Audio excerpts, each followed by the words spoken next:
The house was finally quiet, filled with that specific, golden silence that only happens when small children are asleep. My two little girls, Lily and Mia, had finally surrendered to their afternoon naps, leaving me alone with my thoughts in the sun-drenched living room. For the past 2 days, a strange and heavy exhaustion had been clinging to me, a weariness so profound that waking up felt like swimming up from the bottom of a deep, dark ocean. I had mentioned it to my husband, David, my voice laced with a worry I couldn't quite name. It's not like being tired, I tried to explain. It's like I get lost in sleep, and it's a struggle to find my way back. So on this particular day, the thought of lying down myself sent a shiver of anxiety through me. I decided against it, choosing the mindless comfort of the television instead. I clicked it on, the familiar theme song of my favorite daytime soap opera filling the quiet room. I settled back into the cushions, pulling a soft blanket over my legs, determined to just rest my eyes and stay awake. The last thing I remember was the low murmur of the actors' voices, a gentle drone against the peaceful backdrop of my sleeping home. Then a voice. It was clear and insistent, cutting through the fog in my mind. "Wake up, Anna," it said, not with anger, but with an urgent kindness. "You have to wake up." I fought to open my eyes, convinced I had just drifted off for a moment. As my vision cleared, I saw a figure standing in the doorway that led from the living room to the kitchen. It was a woman, and as I focused, a wave of disbelief washed over me. It was my grandmother Eleanor, who had passed away when I was just 3 or 4 years old. I only had fleeting, fragmented memories of her, the scent of lavender, the soft texture of her apron, a gentle smile. Yet, here she was, as solid and real as the couch I was on, wearing a cheerful yellow dress dotted with tiny flowers. She was looking right at me, her expression one of profound love, and the voice continued, "Anna, you have to wake up." I found myself staring at her lips, a habit I've had since childhood. But they weren't moving. Not a twitch, not a breath. It took me a moment to understand. She wasn't speaking with her mouth. She was speaking directly into my mind, her thoughts becoming my own. The feeling was indescribably intimate, like hearing a song with your soul instead of your ears. "Grandma?" I thought, my own voice a clumsy whisper in my head. "What are you doing here?" She smiled, a gentle, all-knowing expression. "You can come with me now, my dear," she communicated, her love wrapping around me like a warm blanket. I hesitated, a flicker of earthly caution still remaining. "Where are you going?" I asked, a sense of deep unease mixing with an equally deep sense of peace. She didn't answer directly. Instead, she just looked at me with that bottomless love and said, "You can come. Come on." She began to turn away, her form starting to move down the hallway, in the direction of my little girl's bedrooms. A sudden, instinctual panic rose in me. I knew, with a certainty that defied logic, that if I didn't get up and follow her right this second, I would be left behind, lost. I couldn't stay where I was. I had to go with her. So I pushed myself up to get off the couch. And that's when the world tilted on its axis. As I moved to stand, my body didn't. I felt myself rising, a sensation of pure lightness, as if a weight I never knew I was carrying had suddenly been lifted. I felt airy, weightless, and utterly free. I looked down, and the sight was so shocking, so impossible, that it took my breath away, or it would have, if I'd had breath to take. There, on the couch, was my body, still and unmoving, exactly as it had been a moment before. I looked back towards the hallway for my grandmother, but she was gone. The bright doorway was just a normal doorway again. A new fear, sharp and cold, pierced through the wonder. I had to hurry, to catch up with her. The moment that thought formed, I wasn't just in my living room anymore. I was high above it, perhaps even outside of it, looking down as if through the lens of a camera. I could see my own still form on the sofa, the exact blue of my t-shirt, the way my brown hair was fanned out on the pillow. A part of me thought I should be terrified that I had just left my body behind, but all I felt was a strange sense of detachment. It looked peaceful enough down there. I thought to myself, it'll be okay right there on the couch. It was amazing, seeing my life from this impossible perspective. Then the living room dissolved. I went somewhere else. I can't explain where or for how long. The memory is like a missing frame in a film. I know I was gone, but the destination is shrouded in a soft, impenetrable fog. My grandmother wasn't there. I was entirely by myself in a place of pure feeling, not sight or sound. Just as suddenly, I was back, floating again, but from a different angle now. I was still above myself, but I couldn't see my physical body as clearly. It was fuzzy, as if viewed through frosted glass. And I was no longer alone. Two beings of gentle, radiant light flanked me, one on my left and one on my right. They weren't human in form, more like tall, comforting presences made of pure warmth and acceptance. I wasn't afraid. Their presence felt as natural and as right as breathing. A thought, clear and profound, was placed in my mind, coming from both of them at once. "You have a choice," they communicated. "You can stay here, or you can go back." And, oh, how I wanted to stay. The place I was in, this state of being, was indescribable. It was a wonderful, peaceful, loving place where I was totally and completely accepted for exactly who I was.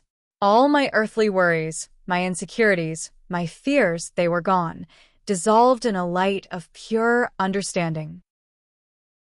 In that light, I understood everything. It wasn't like learning, it was like remembering. The secrets of the universe, the reason for existence, the intricate tapestry of life and death, it was all known, and it was all perfect. There were no questions to ask because the answers were already part of me. I looked down again at the fuzzy shape of me, of the life I had known. And then, like a series of photographs flashing through my mind, I saw them. My mother, my sister, and then my two little girls. I saw Lily's bright, mischievous smile and Mia's big, curious eyes. I felt their small hands in mine, heard their laughter echoing in my heart.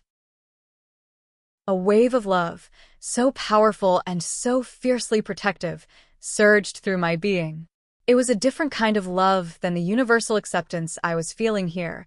It was specific, earthly, and achingly beautiful. I knew in that instant that they would need me. A flash of future knowledge came with that thought. If I went back, my life would be filled with suffering, with pain and misunderstanding. But even knowing that, it didn't matter. I was needed. I couldn't leave them. I had to go back. At that very moment, I made the decision. I'll go back. And then wham! The peace shattered. The light vanished. All of a sudden, I was in a place of absolute, suffocating darkness, falling, faster and faster. It was blacker than any night, blacker than any black could possibly be. An immense pressure squeezed me from all sides, as if the universe was trying to force me through an impossibly tiny hole. The feeling of blissful freedom was gone, replaced by pure, horrifying claustrophobia. Just as I thought the fear would consume me, I felt it. The weight, the pressure, the solid reality of my body. It was a shock, a sudden, brutal collision. And the pain, my lungs felt like they were on fire, screaming for air they didn't have. I was back inside, but I wasn't alive yet. I couldn't breathe. Then I heard that voice again, the same one as before, but now it was shouting, frantic. "Wake up, Anna. You have to wake up." Over and over it yelled, pulling me from the brink. With a monumental effort, I tried to open my eyes. At that same moment, my body instinctively tried to take a breath. It was like being born. My chest heaved, my lungs sucking in tiny, useless sips of air. And then, finally, a huge, ragged, deep breath flooded my system. The pain was excruciating, like swallowing fire, but it was air. It was life. I took another, and then another, each one sending daggers of pain through my chest. As my vision focused, the memory of what had just happened rushed back in with perfect clarity. I saw my grandmother, Eleanor, in her yellow flowered dress, her hand outstretched, wanting me to come with her. I pushed myself up into a sitting position, my heart hammering against my ribs, so hard I thought it would burst. That's when I noticed I was soaking wet. My clothes, my hair, the couch cushions beneath me, everything was damp with a cold sweat. Gathering what little strength I had, I stumbled to the phone. My hands were shaking, but I had to call my mother. I had to tell her I had just been with her mother. In the days and weeks that followed, something inside me was different, permanently altered. The world seemed thinner. I started having flashes, signs. I would know things I had no way of knowing. One afternoon, while watching the news, I saw a report about a missing child, and suddenly a horrifyingly clear image of where the child was flashed into my mind. I saw a dark, wooded area by a stream. I called the police anonymously, my voice trembling, and later that night, they found the child, exactly where I saw them. I knew who was on the phone before it rang.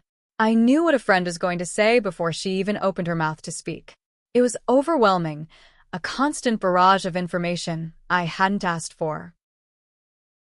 In 1986, we moved into our first home.